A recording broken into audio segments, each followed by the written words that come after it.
Well, hi. We've been talking this week about contentment. Contentment, we all know what that is. In Philippians 4, verse 11, Paul says, "Not that I speak in respect of want, for I have learned in whatsoever state I am, therewith to be content." He said, "I both know how to be abased and I know how to abound. Everywhere and in all things I'm instructed both to be full and to be hungry, both to abound and to suffer need." And then he said, "I can do all things through Christ, which strengtheneth me." Now, this week we've been talking about, first of all, being content with our position, whatever that position might be. Secondly, being content with our possessions, whatever we might have. Thirdly, being content with whatever degree of preeminence we might receive. And fourthly, being content with whatever our predicament is in life, whatever our situation is in life. You know, the Bible speaks of Moses, and Moses was raised in the palace of Pharaoh. I mean, on the silver spoon. He lived in the lap of luxury.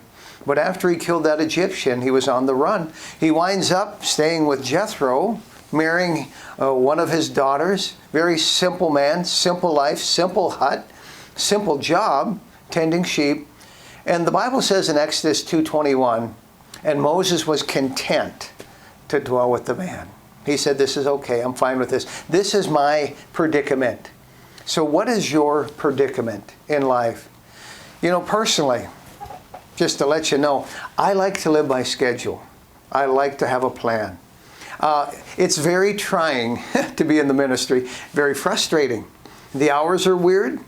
The ministry is always with you. If you're at the ball game, if you're at the lake, when you're with relatives, it's always there. Plus, you live in a fishbowl, quite honestly. People are always watching, scrutinizing. That's been my life. That's been my situation. That's been my predicament for over a third of a century. You know, some people look at the ministry, "Oh, that's so glamorous." Someone once said, "If the grass looks greener on the other side of the fence, you can bet the water bill is higher." How true. Yet, honestly, the goal for me personally is to be content with my predicament. If it was God's idea, and it wasn't mine, and since it's His will, well, I'm content. I wouldn't trade anything for it. So what's your predicament? Are you content with whatever it is? The education you received, the spouse you have, the children you have or don't have, the house you live in, the car you drive, the job you work, the attention you receive. Are you content with your predicament? Or do you have a spirit of dissatisfaction with it? You know, in Psalm 73, the psalmist was struggling. In verse 2, he says, "But as for me, my feet were almost gone. My steps had well nigh slipped." I was ready to go down. I was ready to tumble. He says, "For I was envious at the foolish when I saw the prosperity of the wicked." He wasn't content with his predicament. You know, it's funny how we are. Grass truly is always greener. J. Paul Getty, who was filthy rich, said, "The person I envy has a happy home and is happily married." Well, Getty himself was married, I think, 5 times. You know, simple things really are the best. Proverbs 15:16 says, "Better is little with the fear of the Lord than great treasure and trouble therewith." Better is little with fear of the Lord than great treasure and trouble therewith. It comes along with it. You know, a discontented man is never rich. And a contented man is always rich.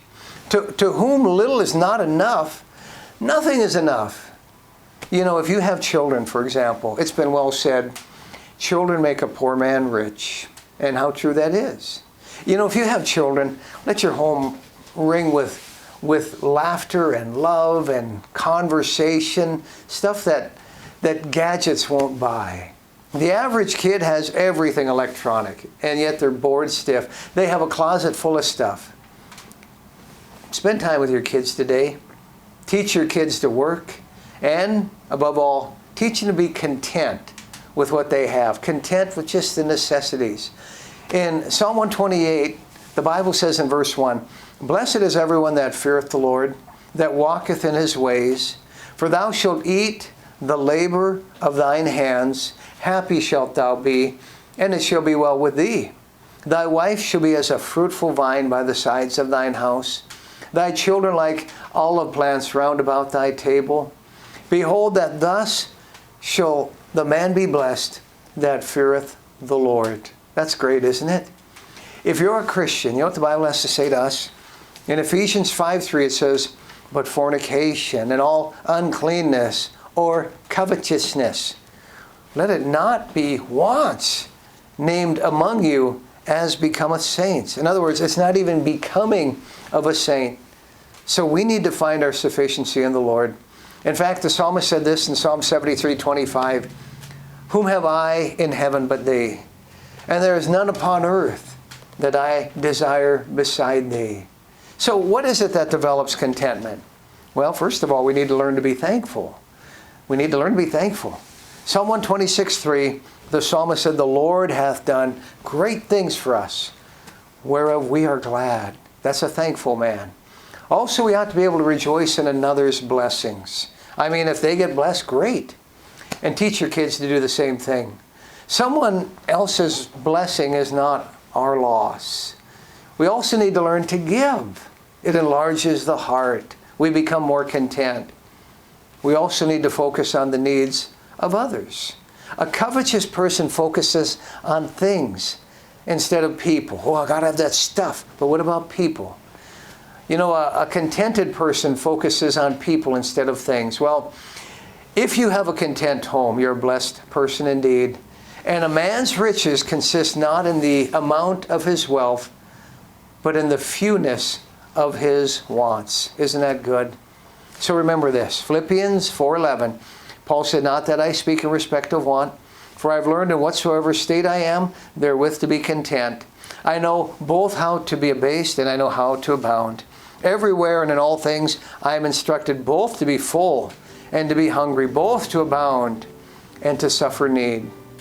So let's practice contentment as a thankful child of God today.